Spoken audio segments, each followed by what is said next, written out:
Coming up on today's show, Tesla has its best quarter yet in terms of vehicle deliveries, Porsche hires 500 new staff as it expands its Taycan production, and Tesla owners go crazy over the new Smart Summon feature as rolled out in Tesla's latest software update.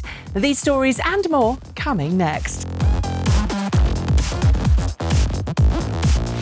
Welcome to another roundup in the world of cleaner, greener, safer and smarter transportation. Thanks very much for joining me. Before we get going today, I'd like to thank the 4th Annual Climate Exchange Carbon Raffle for sponsoring today's show. Buy a ticket today at carbonraffle.org for the chance to win a brand new Tesla of your choice up to $195,000 total value. Stick around to the end of the show and I'll tell you how to enter.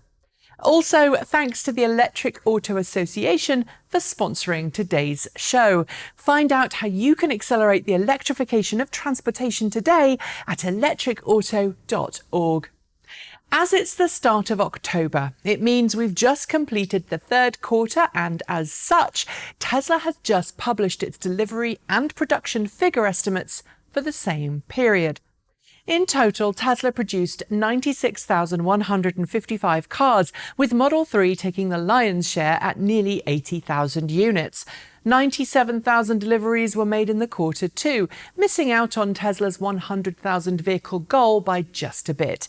Interestingly, the majority of deliveries were to non-lease customers, suggesting that most people are still buying their Teslas rather than leasing them.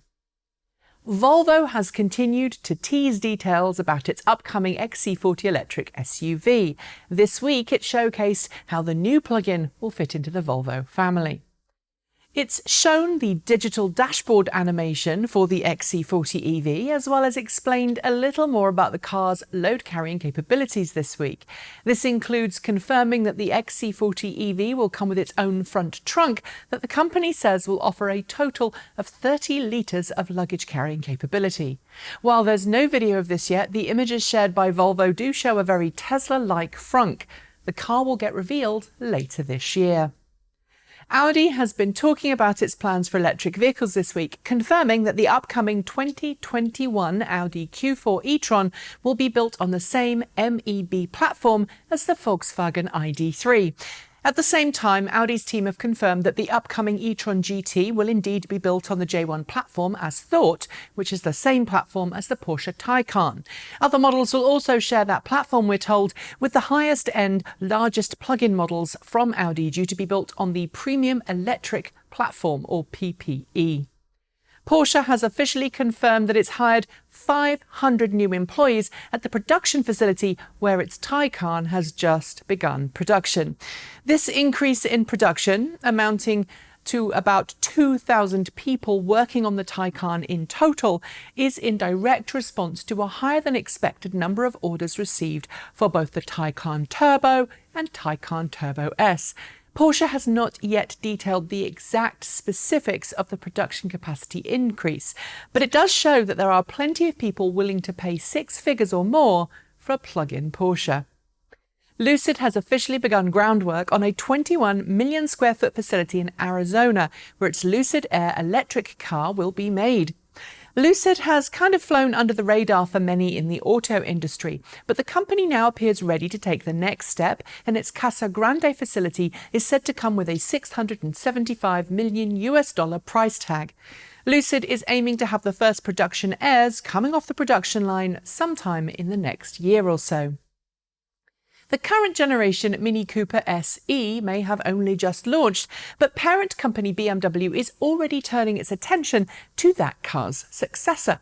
And according to Auto Express this week, that next generation Mini will likely go on a bit of a diet, coming to market sometime early next decade as a smaller, more svelte model with electric drivetrain as standard.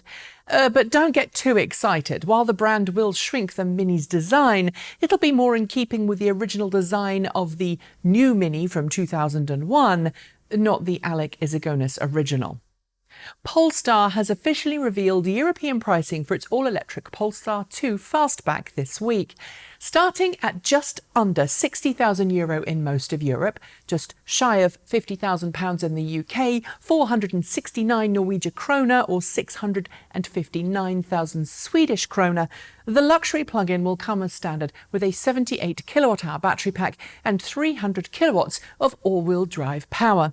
Specs haven't been fully released yet, but these prices do include 3 years of free servicing and sales tax. After last week's V10 rollout of Tesla's latest vehicle operating system, Tesla says that more than 500,000 Smart Summon sessions have been activated by customers. Smart Summon, which effectively lets you remotely summon your car from its parking space to meet you, is only intended to be used in private parking lots and on private roads.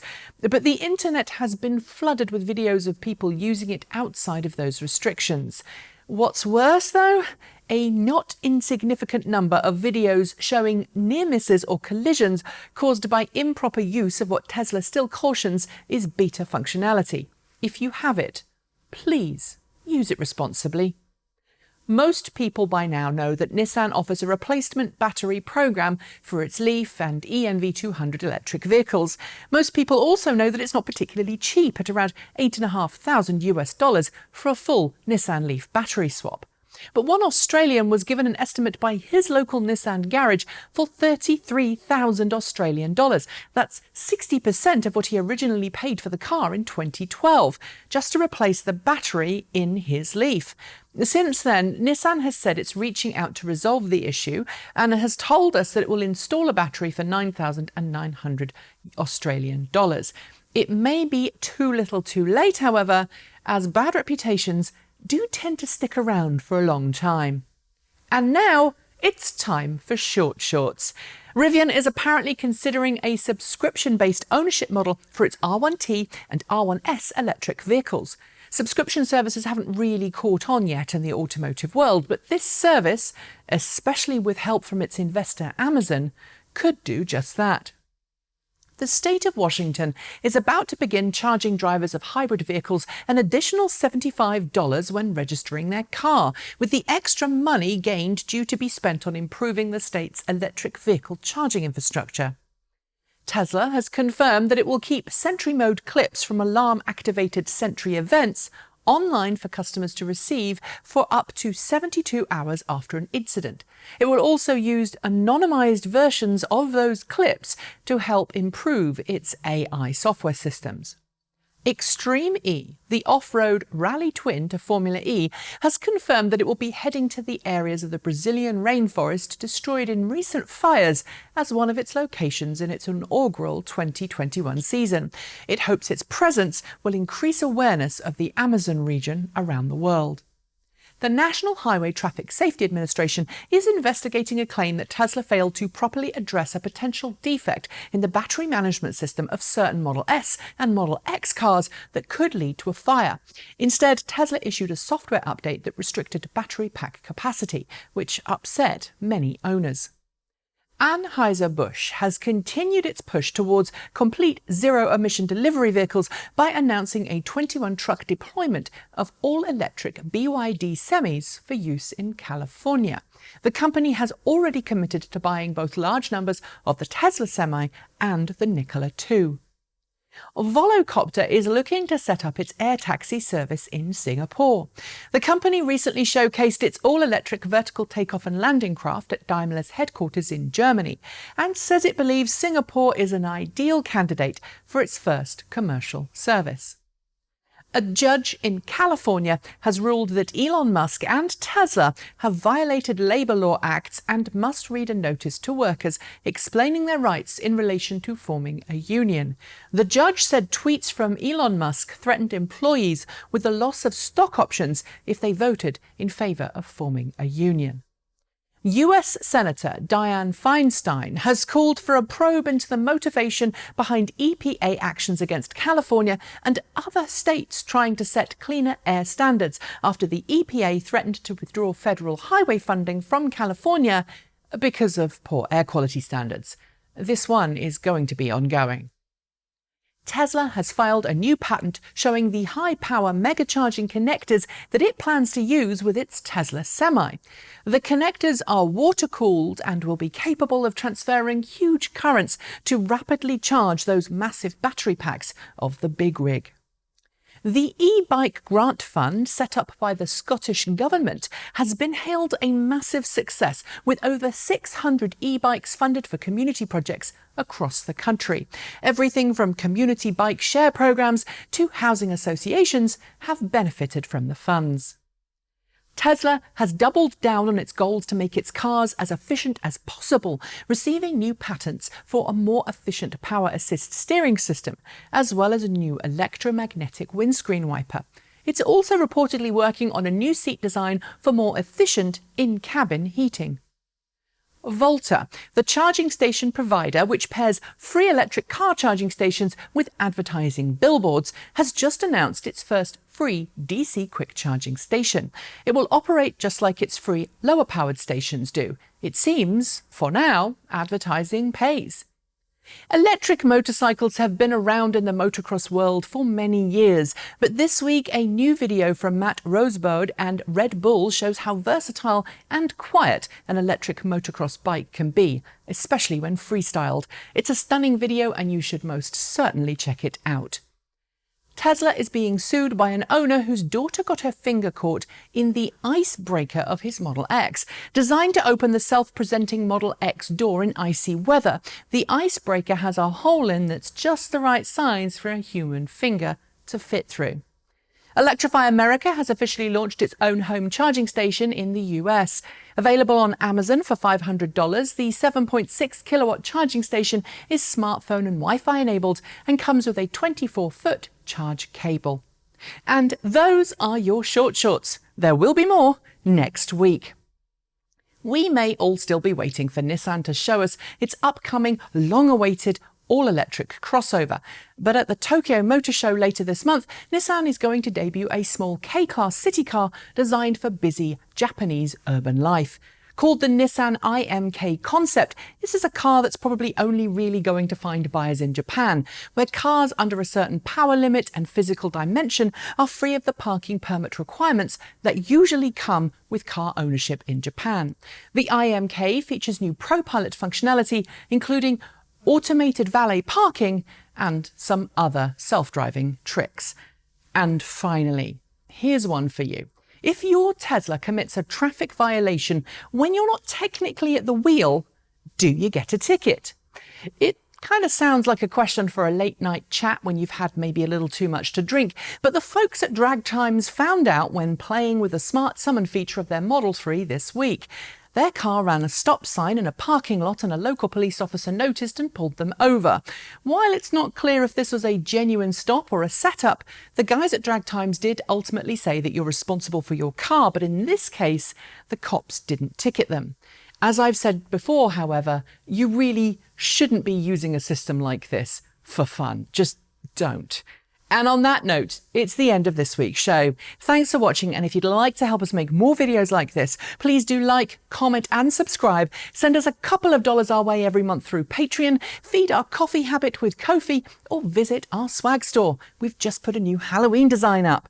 Thanks to the Electric Auto Association for sponsoring today's news roundup. Advocating and educating the world about electric vehicles since 1967, the Electric Auto Association believes the future depends on going electric today.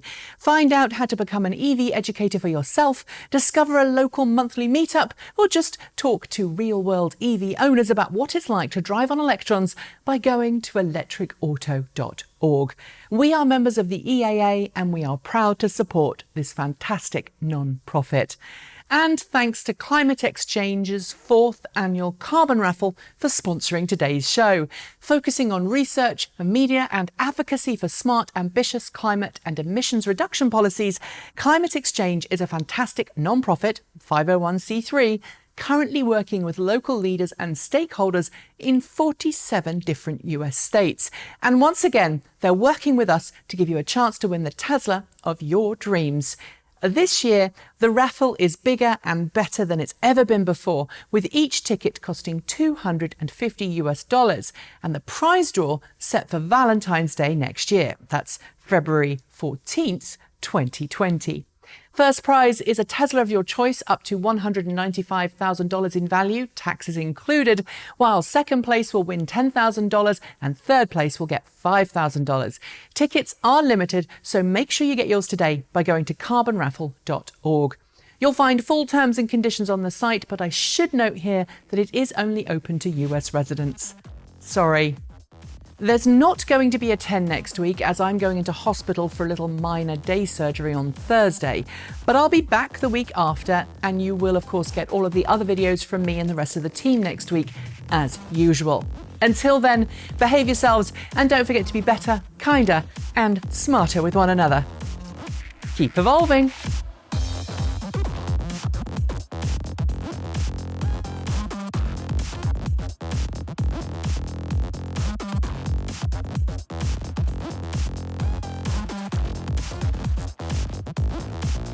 Oh my God, I did that in one take. I've never done that before. That was super awesome.